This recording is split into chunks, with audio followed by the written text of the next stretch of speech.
नमस्कार। आज हम बात कर रहे हैं प्रतिभा शर्मा जी के बारे में।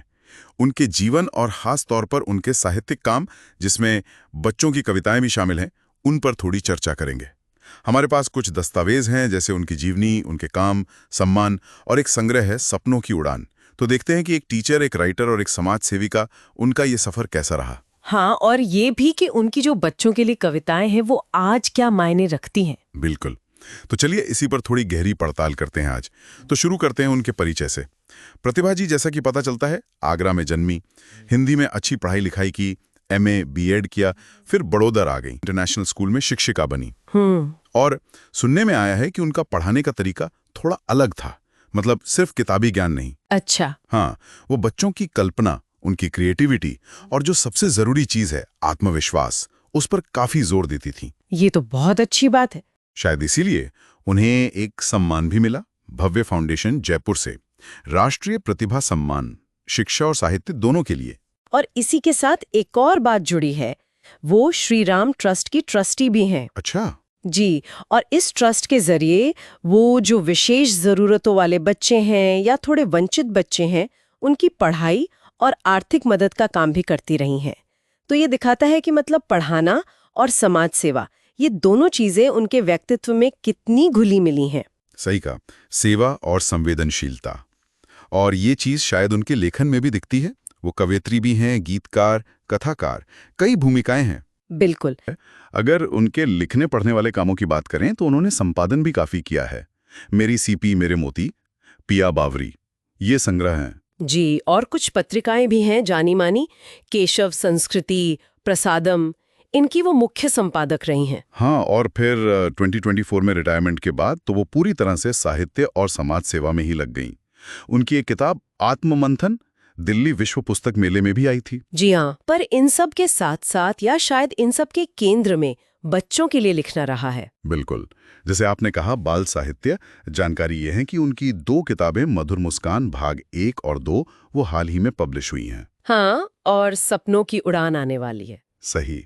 अच्छा, अब आते हैं उस पहलू पर जो मुझे बहुत दिलचस्प लग रहा है, बच्चों के लिए कविताएं। स्रोत बताते हैं कि उनका मकसद सिर्फ बच्चों का मनोरंजन करना नहीं है ना? नहीं, बिल्कुल नहीं। मनोरंजन तो है ही, लेकिन उसके साथ साथ शिक्षा देना, अच्छे संस्कार देना, भाषा सिखाना और सबसे जरूरी बच्चों की कल्पना को उड़ान देना, ये सब मकसद है। जैसे वो एक लाइन है ना, पनीर पकोड़ा चुन्नू को भाता, मुन्नू का भी जी ललचाता। कितनी सीधी सरल बात है। हाँ, और कितनी आसानी से बच्चों से जुड़ जाती हैं। बिल्कुल। और अगर हम इसे थोड़ा बड़े पैमाने पर देखें तो ये कविताएं बच्चों के, आप कह सकते हैं, मानसिक और बौद्धिक विकास के लिए बहुत अहम है। इनमें सहयोग, दोस्ती, सहानुभूति, ऐसे मूल्यों को बड़े ही सहज तरीके से पिरोया गया है। अच्छा। हाँ, तो ये सीधे सीधे प्रतिभा जी की जो सोच है कि शिक्षा और सेवा से संवेदना जगाना है, उससे जुड़ता है। ये कविताएं बस शब्द नहीं है, वो एक तरह से जीवन जीना सिखा रही हैं। बात तो सही है। और मैंने देखा कि विषयों की भी काफी विविधता है इन कविताओं में। हाँ, बहुत। खाने पीने की चीजें हैं, तरबूज पर, आइसक्रीम पर, जानवर भी हैं, भालू, चींटी, प्रकृति तो है ही, सूरज, बारिश, रोजमर्रा की चीजें भी उठाई हैं, गुब्बारे वाला, मेरा घर, और वो जो नैतिक शिक्षा वाली कहानियां होती है ना, हाँ, पंचतंत्र टाइप, हाँ, जैसे प्यासा कौआ या खरगोश और कछुआ, वो भी कविताओं की शक्ल में है। और यही तो खास बात है कि कितने साधारण विषयों से बिना कोई भारी भरकम उपदेश दिए कितनी गहरी बातें कह दी हैं। प्यासा कौआ से समझ आता है कि मुश्किल में अक्ल कैसे लगानी है। सही है। खरगोश और कछुआ बताती है कि लगातार कोशिश करना कितना जरूरी है, धीरे ही सही। या फिर प्रकृति का संदेश है जो बताती है कि अपने आसपास की दुनिया से हम कितना कुछ सीख सकते हैं। तो ये मनोरंजन और सीख का एक बहुत ही सुंदर बैलेंस है। हाँ, जो बच्चों के लिए शायद सबसे अच्छा काम करता है। बिल्कुल। तो इन सब बातों को अगर हम समेटें तो क्या कहेंगे, प्रतिभा शर्मा जी का काम क्या दिखाता है? मुझे लगता है कि ये दिखाता है कि साहित्य, और खासकर बच्चों का साहित्य, सिर्फ कला या मनोरंजन नहीं है।